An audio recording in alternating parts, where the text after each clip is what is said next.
O cientista brasileiro Enoque Borges de Oliveira, radicado em Palmas, no Tocantins, desde o ano 2000, não é, professor? Desde o ano 2000, vai ser homenageado entre os dias 16 e 19 com o prêmio de pioneiro da Sociedade Internacional de Tecnologia de Embriões, IETS, por suas conquistas na ciência da biologia reprodutiva, especialmente na transferência de embriões. A solenidade vai ocorrer, como eu disse, entre os dias 16 e 19, em Lima, no Peru. E nós temos como convidado do Centro-Oeste Farm News, esse cientista que será o homenageado. Tudo bem, professor? Tudo bem. Professor, eu gostaria que o senhor descrevesse para nós qual a importância deste prêmio para a sua carreira profissional. Olha, eu primeiramente queria manifestar meu agradecimento, por essa entrevista. É uma oportunidade assim que as pessoas que trabalham em ciência têm de divulgar o seu resultado, ser reconhecido pelo resultado que chegou a obter. E eu fico assim muito à vontade para poder conversar, porque eu já sou aposentado, então eu fiz um trabalho durante 31 anos na Universidade Paulista, né? E montei essa tecnologia que hoje o Brasil desfruta do uso disso, e eu estou já aposentado há 26 anos. Quer dizer, na minha carreira essa premiação, ela me envaidece, e eu fico muito agradecido, mas não traz mais vantagem. Assim, eu não vou desfrutar nada em cima desse prêmio, apesar de ser um prêmio mundial. Quer dizer, se o Messi é o melhor jogador do mundo, eu estou sendo o melhor, o pioneiro na aplicação dessa técnica em tão larga escala como faz o Brasil. E quem é o beneficiado com esse prêmio, professor? Bom, o beneficiado eu acho que é a ciência brasileira, que está comprovando que tem valor no cenário mundial. Porque se nós deixamos para trás americanos, alemães, franceses, ingleses, japoneses, e um brasileiro ganha esse prêmio como destaque mundial na fecundação in vitro de bovinos, então eu acho que isso é um mérito para o Brasil, não é uma pessoa aqui ou ali que vai se engrandecer com isso, é a nossa nação. O Brasil está mostrando qualidade, está mostrando competência, está mostrando progresso, e está mostrando resultados, porque nós somos o maior do mundo. Quem é Enoque Borges de Oliveira, o cientista? Descreve um pouco da sua carreira profissional para nós. Bom, eu sou um garoto do interior do estado de São Paulo, né? Cidade pequena, e a gente cresce nesse ambiente rural, e eu gosto muito de gado, de cavalo, me formei em veterinário por causa disso. Mas quando a gente termina o curso de veterinária, eu fiz numa universidade muito boa, federal, no Rio de Janeiro, e a gente percebe que a gente gostaria de ter mais portas se abrindo, mais conhecimento se acumulando, e não foi o suficiente a graduação. Então vamos para o mestrado? Vamos para o mestrado. Vamos para o doutorado? Vamos. Vamos para o pós-doutorado? Vamos. Vamos para a livre docência? Vamos. Cada vez um progresso, mais um passo à frente, né?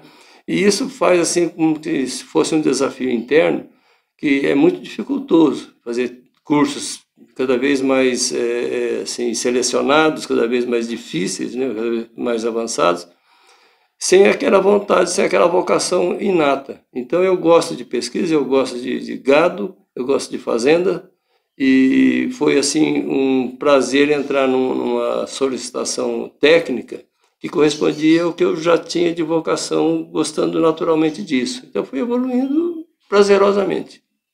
Qual foi a sua contribuição para o melhoramento genético, o aumento da produção do gado brasileiro?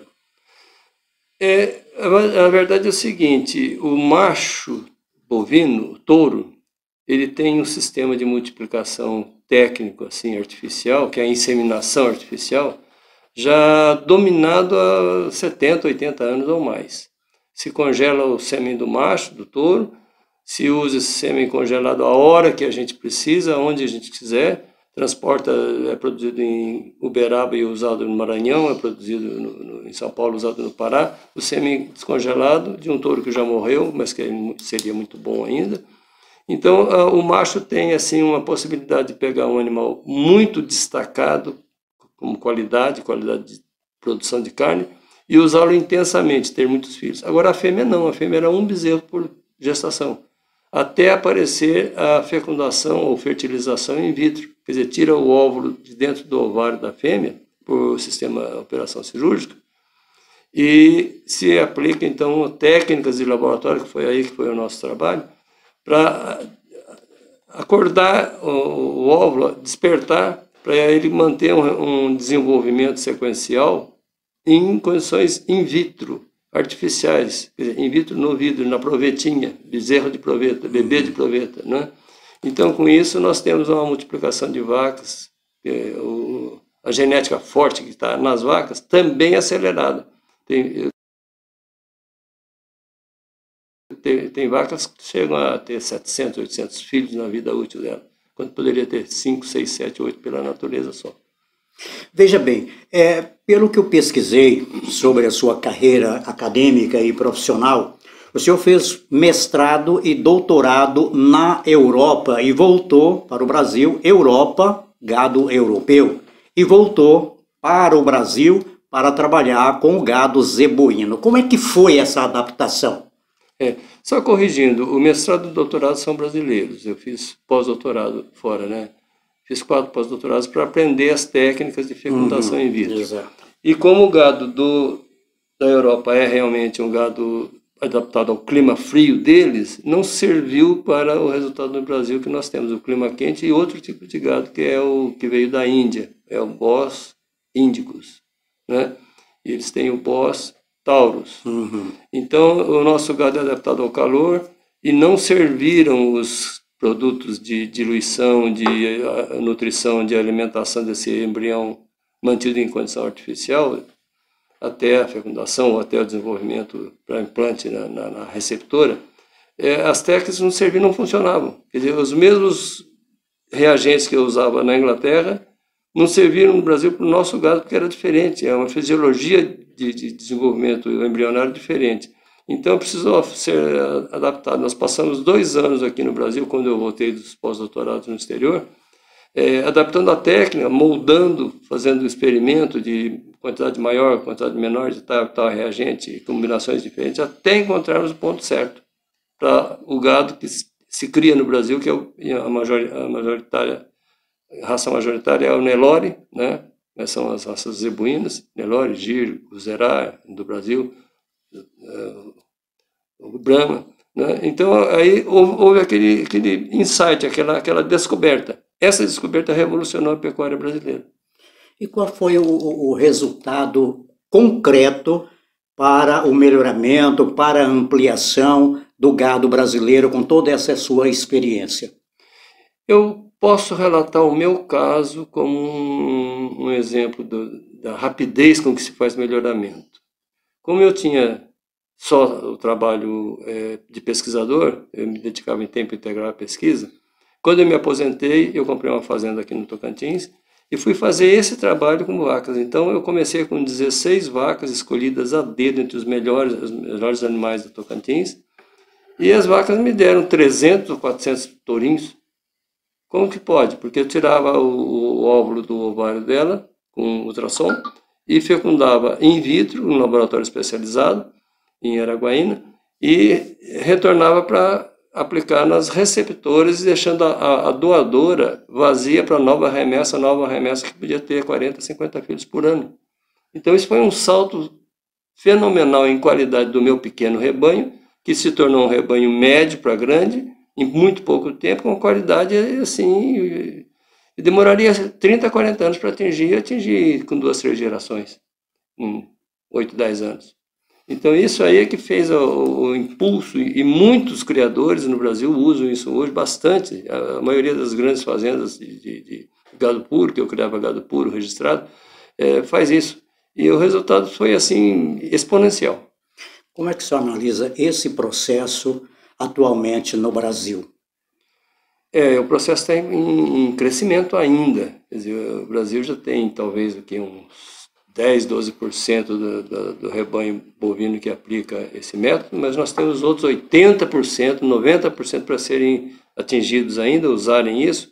Aí vai ser uma nivelação por cima, quer dizer, só vai ter gado bom. Se o gado Nelore cresce bastante, já é pesado, já resiste à seca, agora nós vamos pôr maciez da carne no Nelore. Que maciez da carne é essa? É de base genética, que não tem a genética de maciez da carne no Nelore, tem no europeu, o Angus, etc. Então, se nós conseguirmos fazer a seleção de Nelore com carne macia e mantendo o alto nível reprodutivo que ele já tem, e mantendo o alto nível de musculosidade, de resistência à seca, de pastoreio em zonas quentes, nós vamos ter um gado fantástico. E estamos a caminho disso, já estão sendo formados rebanhos pequenos ainda, com essa matriz de genética superior, que vai dar às fêmeas doadoras de embriões, que é um salto na genética que por mais 20 ou 30 anos sossegado, sem problema. Como você analisa o atual estágio da ciência dos institutos federais, estaduais, públicos de pesquisa nesse processo, professor? Olha, eu diria que o Brasil, infelizmente, é heterogêneo. Ele tem ilhas de excelência. Não é o Brasil que está ruim e está bom. Alguns pontos, por exemplo, Jaboticabal, a minha universidade mãe, né, onde eu trabalhei e fiz as pesquisas, há 20, 30 anos atrás, foi considerado um dos centros mundiais de tecnologia. Quer dizer, esse trabalho aqui é sobre um congresso que eu realizei em Jaboticabal em 1990, agosto de 1990, escrito em inglês, que foi praticamente a inspiração, a bíblia dos pesquisadores, não só do Brasil como do mundo todo, para trabalhar com gado de regiões tropicais, durante os últimos 15 anos depois da publicação. Até a nova tecnologia ser implantada, ser surgida, ser melhorada a partir dessa aqui. Então nós tivemos assim um salto fantástico de uma região pequena do Brasil, pequena em termos de tamanho, Jaboticabal, um município que tem 700 quilômetros quadrados, que era um dos pontos principais da difusão de tecnologia do mundo para esse gado. E aí, então, a gente não pode dizer se o Brasil está bom ou está ruim. Tem pontos excelentes de fecundação in vitro aqui no Tocantins, em Araguaína, que é um polo muito forte para isso. Pena que Palmas já teve, mas não tem mais nenhum laboratório. Estado de São Paulo, Estado de Minas, Paraná, Goiás, tem centros muito avançados. E é curioso que as universidades conseguem hoje trabalhar em sintonia, as boas universidades, né, equipadas e com estabelecimento de laboratórios montados, com a iniciativa particular, privada. Então, o produtor rural, é o criador, que se associa a professores e pesquisadores e monta uma estrutura que tem os dois, quer dizer, tem a fonte de matéria-prima, que é o gado, e tem a fonte de manuseio desses embriões, que é a faculdade com seus laboratórios, seus freezers especiais, seus equipamentos próprios. O que falta para esse processo no Brasil avançar ainda mais, consolidando o Brasil como grande produtor de proteína animal, proteína bovina no mundo? Eu acho que nós estamos caminhando para isso com a educação especializada, né? Pós-graduação em veterinária, porque esse não é um trabalho para ser dado em curso de graduação. É muito delicado, é muito solicitante, é muito profundo. Ele tem que ser para pós-doutorado, pós-graduação, perdão, a nível de mestrado e doutorado. E aí o técnico fica capacitado para realizar isso. Então, são muito poucos os bons centros de pesquisa. Tem muita faculdade fraca. Enfim, professor, para finalizar essa entrevista, quem ganha mais com esse prêmio internacional? O professor Enoque ou o Brasil, por meio da sua pecuária? Da ciência, das academias também? Eu acho que é o Brasil e a ciência brasileira que consegue avançar na frente, porque se esse prêmio tem assim uma respeitabilidade ligeiramente abaixo do Nobel, nós não temos nenhum prêmio Nobel. E prêmios de destaque de sociedades fortes, importantes, respeitadas, como é a IETS, né? Sociedade Internacional de Tecnologia de Embriões. é assim um reconhecimento internacional do que nós brasileiros temos competência, temos capacidade, temos qualidade. Só que ainda está em uma quantidade pequena. Nós temos que divulgar, ampliar, formar mais técnicos, formar mais profissionais com esse nível de assim. Agora está disponível no Brasil, né? Antes eu tinha que ir para a Inglaterra, tinha que ir para a França, tinha que ir para os Estados Unidos. Agora no Brasil já tem centros muito desenvolvidos nisso, mas são poucos e pequenos ainda. Precisa de bastante mais, mas nós temos já o caminho aberto. Professor, eu agradeço por esta entrevista, que é uma grande oportunidade que o senhor nos dá, né, de entrevistá-lo, essa personalidade nacional e internacional desta área da ciência, e desejo sucesso. O senhor tenha cada vez mais sucesso na sua carreira profissional, embora já aposentado.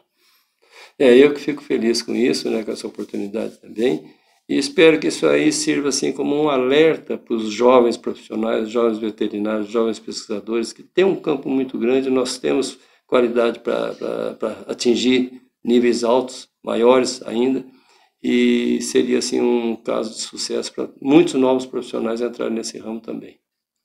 Obrigado.